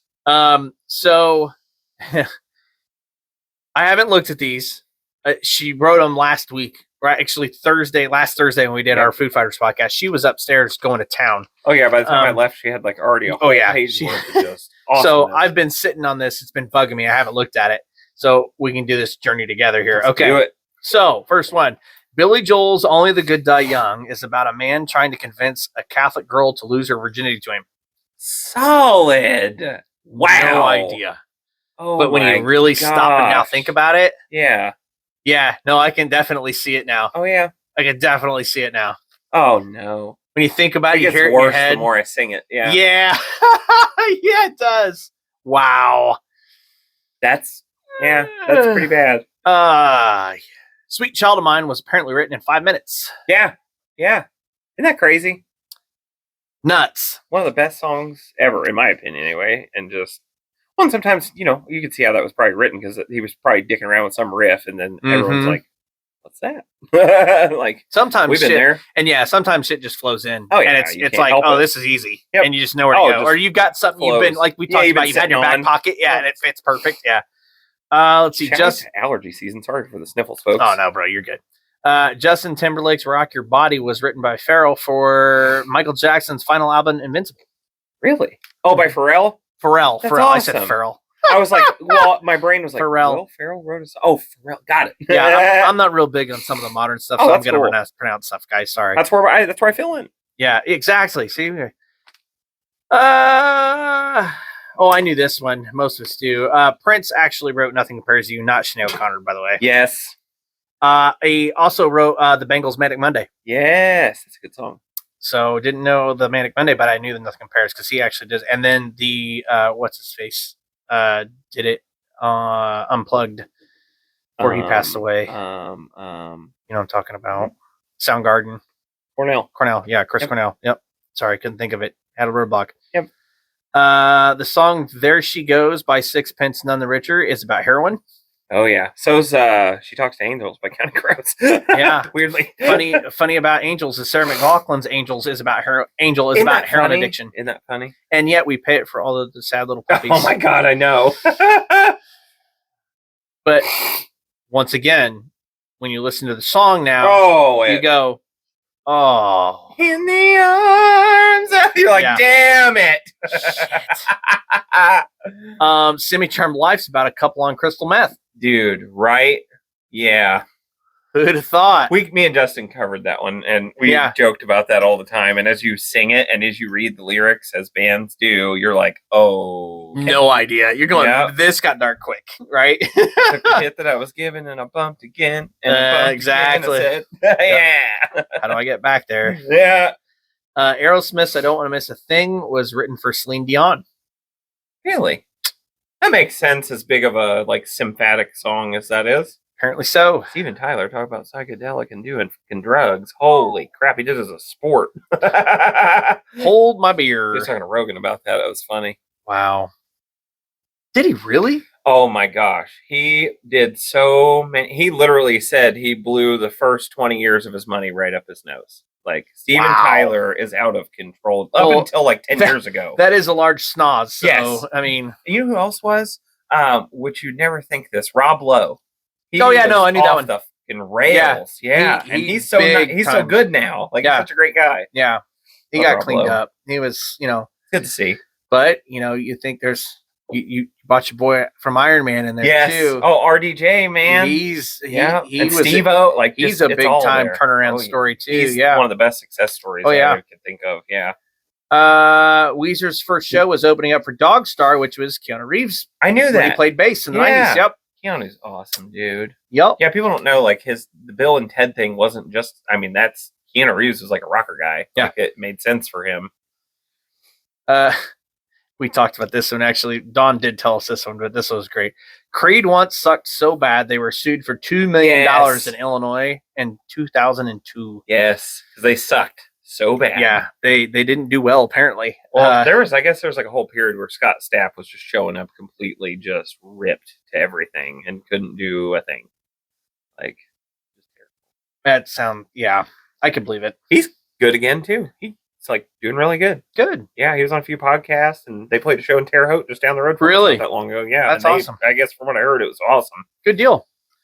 I thought they released something not that long ago, didn't they? I don't know if they did as Creed, but Scott put out this little EP that I was listening to really recently that was very good. I was going to say, I've heard, and I think I've heard some of it. Mm-hmm. It sounds like the original Creed, like the My Own Prison type stuff. Yes. And that shit was good. Human Clay was good too. Yeah, that was that second or third album. They kept roots, and then it kind of got weird after that.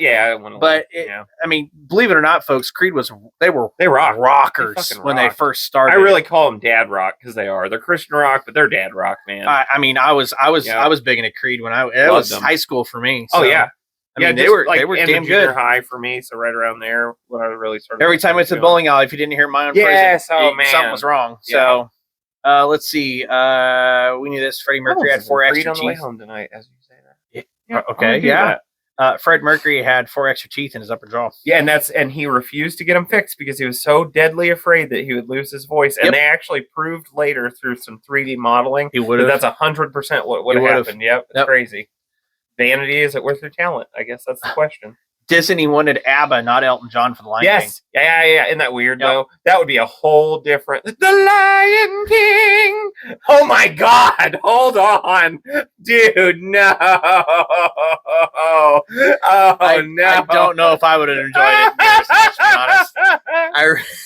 Youngest King. I really don't. That would have been different. That would have been really different. Yep, it would have been a whole different vibe.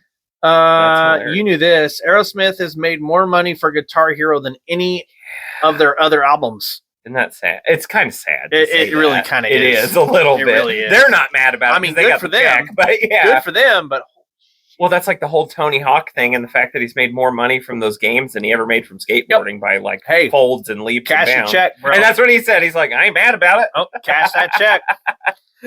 Beastie Boys used to open up for themselves in the 80s. They were a heavy metal band called Trip Hammer. Yep. Yeah, we were talking about that. That's so funny. Which makes sense because if you listen, huge Beastie Boys fanatic. Oh yeah.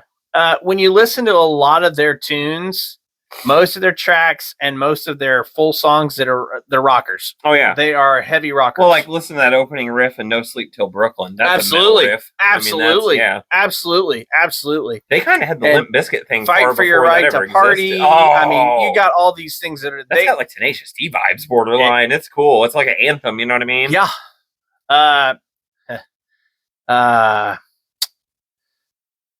Apparently, Janet Jackson's nipple inspired YouTube. Let's see.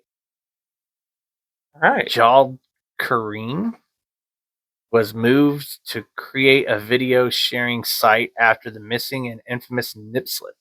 Oh. I thought YouTube was out before that, but yeah, it's like 08 or something. Maybe it got popular because of it. I was at the tail end of high school when it came out. Maybe it got popular because of it, or maybe it was inspired by it. I can't remember that far back. That was a long time ago. It doesn't feel like it, but it might. I know, right? Paul McCartney, Sir Paul McCartney, is the only musician to have topped the chart as a solo artist, a duo, a trio, and a quartet, and a quintet. Which is crazy. Holy cow. That's all you need. That's your... What else do you need? That's probably one... I would say that you could put him up there with one of the most decorated musicians. Oh, absolutely. Just for the level of... Absolutely. Diversity he's seen. Oh, big time.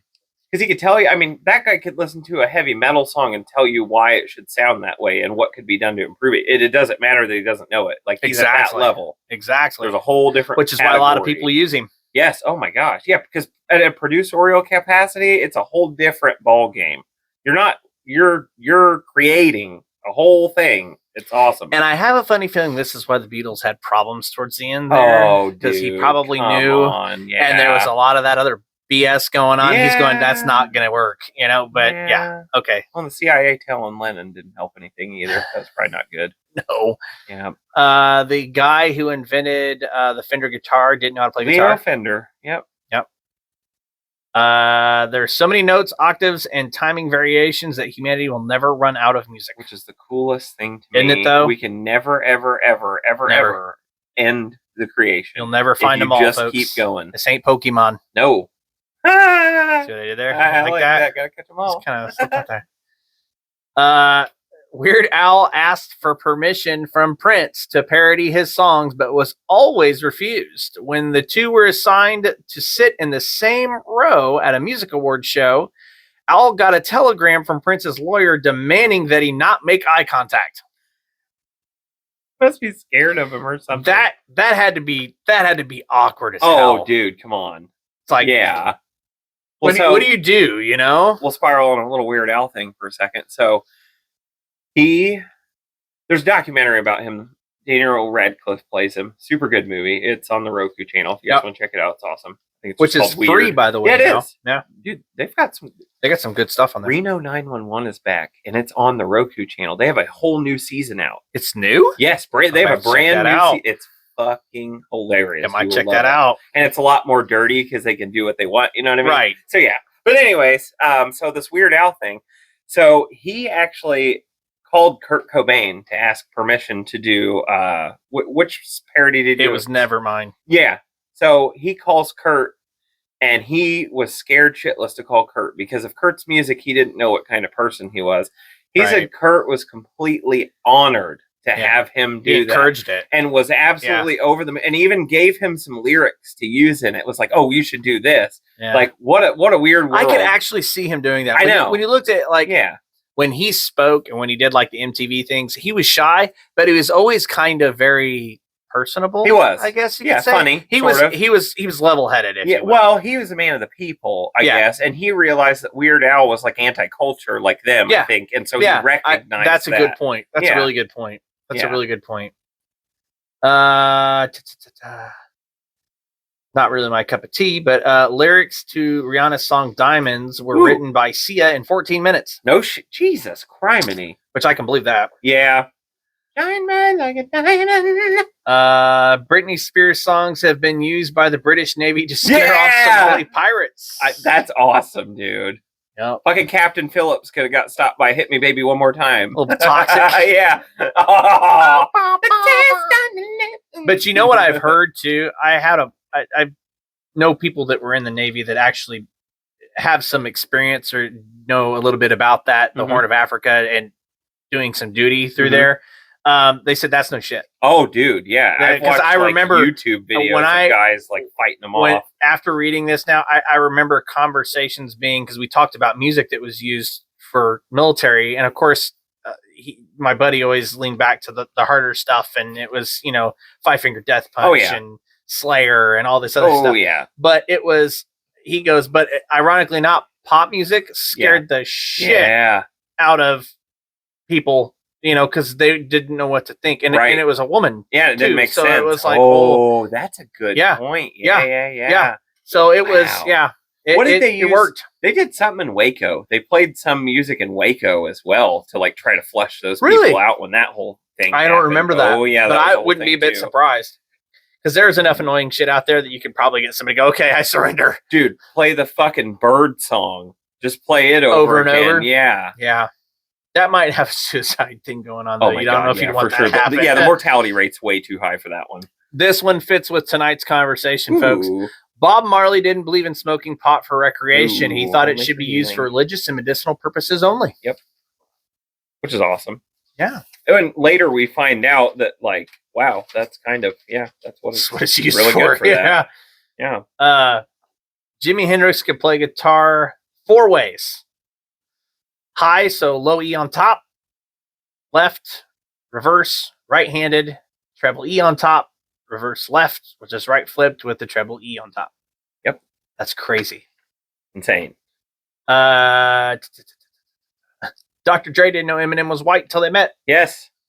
Nobody did. His EP, when it went and floated around, I watched a clip about that as well. Funny thing. So when they first got together to do the Marshall Mathers LP, they were together for 5 minutes in the studio. Dr. Dre had the beat for My Name is Slim Shady, okay? It was just a beat he had. Right. He goes, hey, it's good to meet you. I've got this beat to Eminem. He's talking to Eminem. Do you want to hear this? Plays it for him. And literally Eminem freestyled that first line, and they recorded it that day in one shot. Wow. They said that's what happened their first 5 minutes of being together in the studio and meeting each other. I could see it. I was like, that's magic. That's awesome. Elvis only failed 1 class in school. Music. Yep. Makes sense, though. I was rebellious against, theory. But I don't know what music it was. But if it was theory, I could understand that, because that stuff's a pain in the ass. I don't do it. I do it by feel. Yep. Can't help it. We talked about this. 2010, Dave Grohl was admitted to the hospital due to a drug overdose. He had consumed too much caffeine from coffee while recording a new album. Yep. We talked about that. Interesting. None of the Beach Boys actually surfed except for Dennis Wilson, who died drowning. Yes. So, wow. Fucking ironic. Man. That's why a lot of artists don't fly anymore. You know what I'm saying? Take the bus, y'all. Jesus. Take the bus. When the Arctic Monkeys started their band, none of them could play instruments. Love it.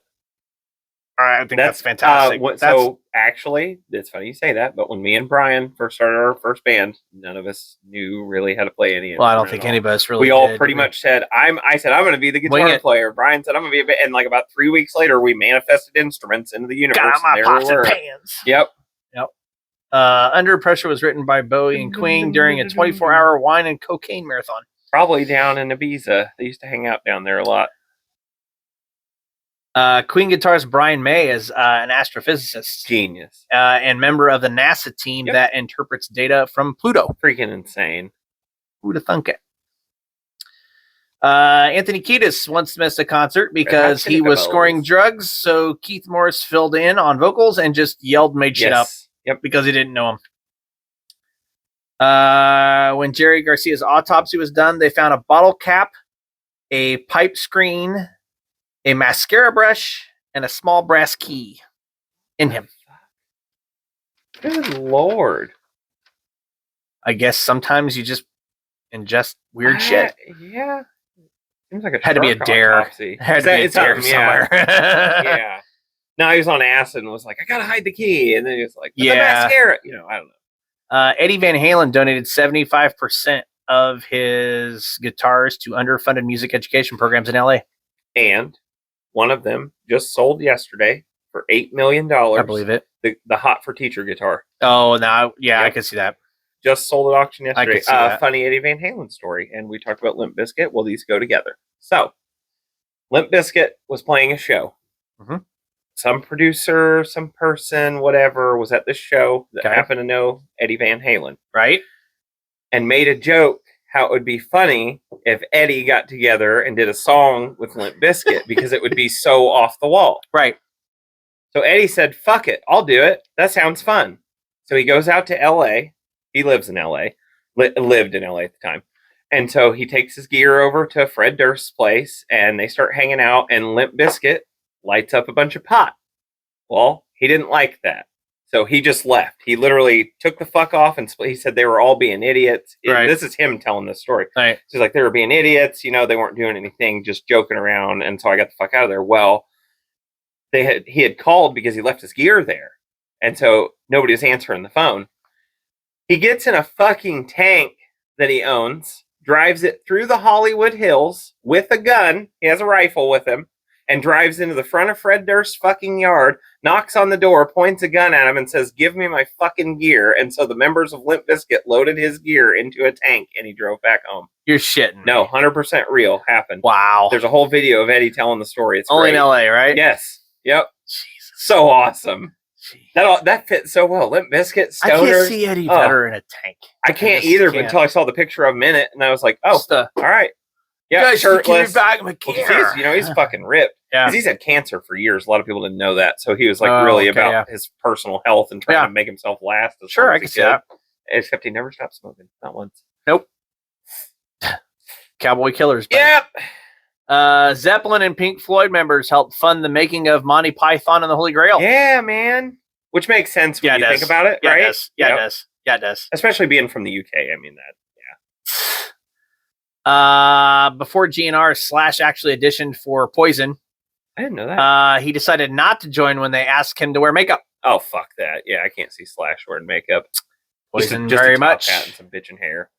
Poison very much had some of the makeup. Oh man, yeah. A lot of red cheeks. CC DeVille, like straight up. Oh blush, yeah, bro. yeah. Awesome player though. CC can shred. Let me see. Oh yeah, around 1 in every 10,000 people have pitch perfect. If you don't develop it by the time of age of 6, you never have it. But if you do, you never lose it. Yep. That's amazing. I can pitch match about anything. I can't really. I've never fine tuned it into singing because I'm too nervous. But there's no way in hell I could pitch anything. I can find a note. Like if I'm humming it or singing it, I can find the note, but I can't hold it. I can't. Well, see, that's where it like crosses the bridge for me, because once I find the note, I find the scale, and I don't understand scales. I just know them. So like I can sing. Well, that's that's training your ear. I think for over the years, and that comes from the guitar thing, because every time I'm playing guitar and I play a note, I'm singing that note to myself in my head as I'm playing it. So that makes sense. Yeah, that whole Jack Black bop. Yeah, that's what I'm doing. Get out your saxoboom. Exactly. Nice. Saxoboom. Nice. Saxoboom. Well, that's all I got. Dude, we got. You know what? We got a good run. We're at an hour and 35. You guys stuck along with us this whole time. Yes. Oh man. Happy 420, everybody. Yeah, happy 420. Thanks for sticking with us. Be gentle. Yeah. Be responsible. Easy, be safe. Be safe about it. Yeah. Don't eat too many Doritos. No, have fun. By the time you hear this, it'll be past 420. Yeah, that's true. Yeah. No. But hey, then you have 421, and then there's 422, and then there's 420 number 3. Amazing. It never ends. It keeps going. Yeah, right? Never ends. It keeps going. Never ends. But interestingly enough, I think kind of a recap. I think like I said, I emphasized it. I do not encourage drug use, but it's one of those things where I'm not telling you to go do it. It's interesting the amazing work, the body of work that we got because of it. Yeah, and I think that we actually still get from it. We do. In many different ways. Yeah. But as long as everybody has that mentality too, there's always a reaction to your action. So it's, I mean, and if you can find a reasonable stopping point and control yourself, that's moderation, kids. Moderation and responsibility. It really is. If you get right down to it, it's like drinking. Life, moderation, responsibility. Having a beer once a week, whatever, that's fine. Socially, great. And I think we could honestly say that pot, if it's something that you can do to where it's it fits your lifestyle to where it's not going to cause problems with work or family or anything like that, then as long as you don't make it the whole of your existence. Exactly. Probably there you go. Right. There you go. Well, and look, I've said this forever, but if you give me the option, any day of the week, any situation, any group of people, I don't care what the genre of people is. If you said, I'll put you in a room full of drunks or a room full of stoners, I'm going to go stoners eat chips all with the time. Stoners every time. All day I've long. never seen a group of stoned people fight. I've never. in my life. Really? And if they were fighting, it was about like which Star Wars character was best. Like, and it wasn't physical fighting. They were just arguing. I'm not kidding. Something silly, right? It doesn't induce, it induces calm mostly, it seems like. For the most part. I've noticed because I've been around a decent amount of stutters. Really? Actually, yeah, a little bit. And I don't partake. That's the thing. No, that's why I love Justin. He's the spectator. Yeah, and I think it's fantastic because I think that the level of conversation actually, this is going to sound funky. Sometimes this isn't true, but there's actually some intelligence that's gained from it because I think there's a deeper or a lack of give a shit. Well, you lose your, what do you call it? Your vanity. You immediately shed all vanity. Sense. There you go. And you immediately stop being a person that's conscious about everything else, and you start thinking with your conscious mind, I think, a little bit. Deep. You start digging into that, because that's how it is for me. It's an escape. It's a cutaway from the bullshit. Yeah, and I think that it is deep. Yep. You can get deep. Yep. You know? Well, so think about this. So we talked about this. Me and Justin talk all the time about like these ancient alien theories and the pyramids and all this cool stuff. All the goofy shit. You know, I love Randall Carlson and Graham Hancock and all those guys. Well, one big thing they talk about, and that is not talked about in history because it's pretty hard to teach this to children. It is. You can't just talk about this elementary kids. But the ancient Egyptians, if you saw pictures of them, constantly the lotus blossom, the lotus flower, it's everywhere in Egyptian culture. And it's not because they like the smell of the flower. It's because it was full of fucking DMT. And so a lot of these images that we see and the visuals and the pyramids, it's a very good possibility that those psychedelic experiences led to that because of what they were seeing. Because it's scientifically known that some certain substances, when you trip, will make you see geometric things. Well, they open the brain. Yes, and they relate in nature, just the same as sound. You know, when you play certain sound waves, it makes shapes. The thing, it's off topic, and I'll be quick about it. Oh, yeah, hey. We talked about shrooms. Yes. We had a whole conversation on this one night. The TV show that was out there, the documentary where they were talking about the gentleman that was a shroomologist, I don't know what to call him, that literally, mycologist. That literally went around and just ate different types of shroom. Didn't know if it would hurt them. Wouldn't hurt them, but there's a group of people. They said, this is our job. We have to find out if it's edible, if it's psychedelic, and they're cataloging basically and getting a response. And the time that they ate like 3 or 4 handfuls each of something and went on a journey for like 3 days.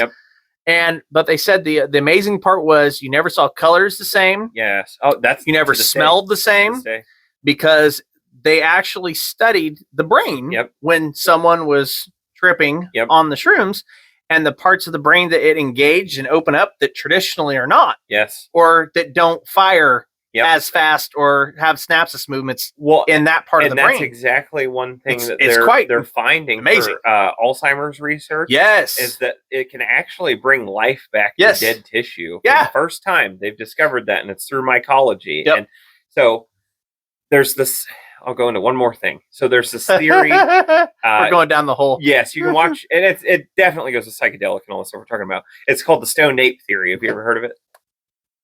Like once. Okay. I don't know what it is, but I have. It is in passing. It is so proven to the point now where I think there's like 200 scientists that have signed an agreement that they believe this is probably what happened. So we, through evolution, evolved from a form of the ape to what we are through time. Well, they believe because there was slow progression up to that point. We were like a piece of goo, and then we were like a little fish for 5,000 years. Right. But when we hit the form of the Neanderthal and beyond, the development was huge. The evolution happened over such a short course of time. Well, they think what happened is that apes and Neanderthals were eating psilocybin mushrooms because they were fucking everywhere at that time because of the way the earth was. It was a giant bog. It was a giant swamp. And so that literally led our brains to evolve, and it changed the primate brain from something very small to 5 times the size in 2 generations. Yeah. And developing differently. Yes. And it makes sense. It makes sense. It does. It's crazy. From the shit that they're talking about and actually studying today, that theory kind of makes sense if you think about it. It really does. Well, it's the same. We talked about the red Christmas presents. And the stuff really, it was just a mushroom under a tree that caribou, reindeer, were eating, and that's where the origins of Christmas come from, as we know it. Yeah. That's an interesting one too. It's awesome. All that stuff's so cool. Yep. But yeah, psychedelics, rock and roll, Two friends. Rock and roll. Rock and roll. All the knobs go to 11. Always a good Why? catchphrase on Because our it's one podcast. more. That's right. That's right. All right. Well, hey, thank you guys so much. Absolutely. We've had a blast. Good to see you guys on YouTube. Always. Thank you for listening to us. We know you're downloading us out there. We see the numbers. We're checking it out. Subscribe, comment, Yes, like. Please do. We've got stuff coming up. We got the 70s coming up. We got more band in a hat. Yeah, we've got more pick a bands coming. Yep. I'm very sure that at some point we'll probably do like just a random. You know, we talked about doing something, and I thought about this today at work. Maybe doing like an episode where we talk about rock and roll movies, our favorite movies that have just the best soundtracks, that kind of thing. Something cool. Yep, and we talked about this a little bit the last time too, about doing. We're still trying to figure out some things, but get it to where we do actually some music on here to where we'll do some reveals and kind of do some reactions. Maybe it's the first time we're hearing something and talk about it a little bit, and then that's where we really need to get you guys involved in it because we want to get your guys' send opinion. Us links and or songs that you want us to and listen even if it's to, mainstream, I don't care. There's good stuff we haven't heard there too. I'm sure of it. I'm not saying we're going to turn it into a reaction channel. No, but hey, we could have quite a few on there. I'm good with that. And you guys can also check us out on Facebook now. We do have a Facebook page up. I'm going to work on getting some shorter reels and TikTok type clips up, and we're going to do some stuff with that too, and maybe just some funny stuff where we sit down and react to a couple funny things. Absolutely. Who knows? I mean, just anything like that. And one of these nights, I'm going to bring my guitar out. I'm going to play some stuff for you guys too, and we'll do like a little. Maybe I'll play some riffs and see if Justin can figure them out, or we'll jam or something. Justin's got an electric kit, so at some point that'll probably show horribly up. At that one. It'd be cool one night, especially on the YouTube side of things, if we could do some kind of jam thing or something. Sure. You know, play some of the stuff we always talk about. Absolutely. Show these people we ain't lying. We'll have to get good, but no. Oh, yeah. So, once again, thanks for joining us. Thanks so much. Oh, yeah. Enjoy your psychedelic rock. Yes. Have a safe and wonderful holiday. Yes. You know, listen to some good stuff. And for the Two Guys, One Track podcast, I'm Cody. I'm Justin. And we will see you guys later.